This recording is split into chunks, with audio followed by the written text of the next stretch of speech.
Next speaker, a friend of mine. You will maybe recognize him from some of the Italian events because you may have bought some fried dough from him. Here.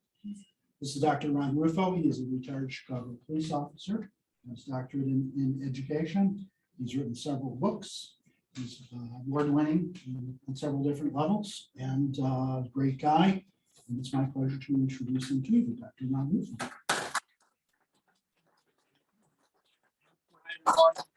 So nice to be here. My name is Dr. Ron Rufo. I'd like to state, thank Steve and Anna for having me. I'm not much of a reader. I like to listen to the books, audio books, and I listened to Cambridge Street twice. That's how much I enjoyed it. So I recommend Steve's book, and what a great presentation, Danny. That was wonderful. So I have a PowerPoint that I like to put up. My book is Breaking the Barriers. I am currently out of it right now. I have 100 books coming, I think Tuesday or Wednesday. If you do order my book, I will get it to you. I'll sign it to you, and I'll mail it to you if you want, or I'll even drop it off if you're not far from me. I will. So I am retired. A little bit about me. I'm a Chicago policeman, retired. In fact, July 15th will be 6 years. I'm retired. I had a great career, and I really enjoyed being a policeman. And I was very fortunate to be in the speakers unit for the Chicago Police Department. And with that brought a lot of good things in my career. I met a lot of nice people, commanders, everything else that way. But I was able and fortunate enough to become a peer support team member. And with that is that you go out to help police officers that need help. And not many police officers that almost live in two lives. They won't go out and ask for anyone for help. We help everybody, but we don't ask for help from anyone. And being a peer support team member, I was going out to a lot of different events that where officers were getting hurt or killed. And I went to a lot of police suicide. So with that, my third book is on police suicide. This is my fourth book on breaking the barriers about police officers, that it's okay to get help. It's okay to ask for help, that, hey, we're human too, and we have issues just like everyone else. So with that, I'd like to, I did a quick PowerPoint and just to go through each chapter, but it'll be really quick and not long at all. Go ahead, Anna, get hit first. Start the slideshow. There you go.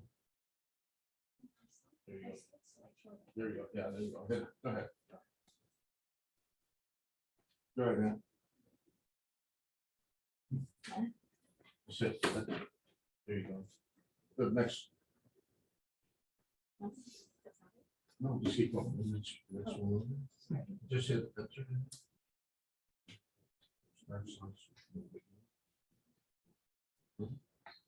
Just go down each one. Okay. Chapter one, I have my books is in two parts. The first part talks a little bit about police culture and what we go through as police officers. And then the second part is some things that what we should be able to do to relax and not be the police all the time. It's funny, when you're a police officer, you're on all the time. You're on 24/7. You're watching who's coming through the door. What are they wearing? Are they suspicious? It's just something that it's almost ingrained in you as a police officer. Especially when you're from the academy. In the academy, they want an officer that's if you ask every officer why they became a police officer, most of them will say, I became a police officer to help people. But after a while, you go from a helper to a hunter. To get anywhere in the police department, you have to show you're aggressive. I'm going to arrest somebody. I'm going to get after that drug dealer. I'm going to get that done. So that helper is not really becoming a helper. He's becoming a hunter. He's looking for things, looking for somebody to arrest and everything else that way. So the evolution of police culture, they be warriors, be focused and in control. Do not be weak, the weak link in the chain. If anybody asks for help, there's that weak link in the chain that everybody says about that camaraderie. I love camaraderie with the police, but again, it's almost on the opposite effect too. If you show that I need some help, I need to talk to somebody, maybe about my marriage, about an accident that I had or whatever. they kind of turn against you in a way or talk about you in a way. And that's not very good. And I would like to change that atmosphere with the police department. So be strong and never show weakness and never show emotion or fear. So you become naive going into the department, but after a while, if anybody knows any officers that are on the job right now? Anyone? Have they changed? Have you seen them kind of change or that evolution of change? The first 5 years, they're aggressive. They want to do everything. The next 5 years are like, they kind of, I don't want to say go downhill, but they have a different attitude. I'll get the guy tomorrow. And they start becoming a little more pessimistic, a little more, they're critical. An officer with 25 years on, they hate everybody. They hate everything. I mean, it's like, come on now, get out of the job if you don't want to be a police officer with 25 years on, retire. Let some young kid come on that wants to do the job. And being a police officer today is pretty hard all the way around. So especially you got cameras. No one likes law enforcement these days. I'm going to tell you, when I was on, it was a great job. Everybody respected us, and you know, it was a wonderful job. I thought we were able to have fun doing the job and getting the bad guys off the street. Put it that way. Okay. Just hit the next. Hit the next one on the side. There you go. No, you gave it another one. Okay. Let's just keep going down. Yeah, chapter 2 is that. Okay. 2 minutes. You have to do each one, I guess. All right.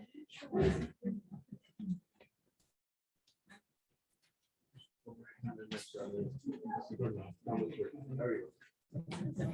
Ready?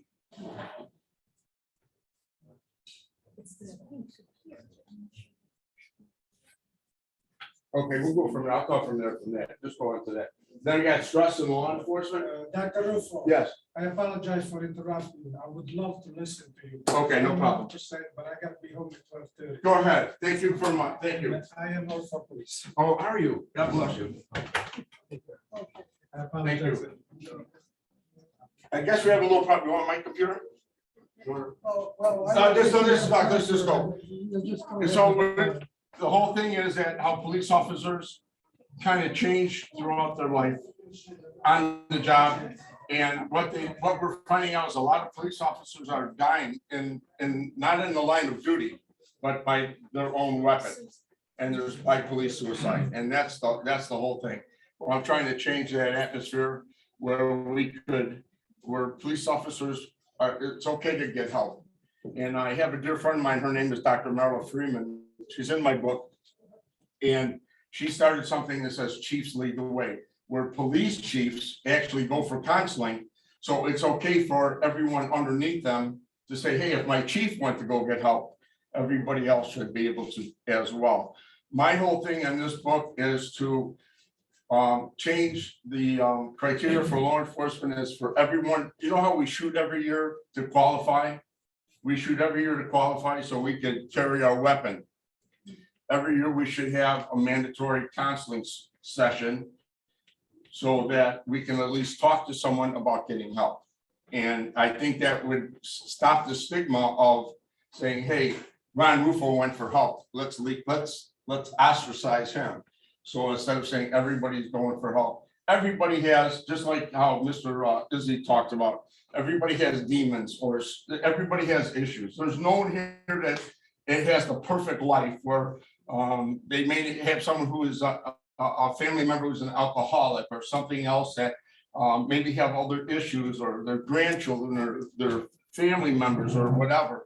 Everybody has issues and we should be able to talk about it, especially as police officers and officers that were in the military, even worse. We lose more officers every year by police suicide than we do in the line of duty. And I'd like to change that where we have no officers dying. So at least not by suicide. So thank you, everybody.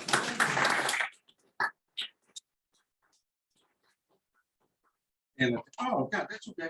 Oh, now you got it. Okay. I don't know. That's okay.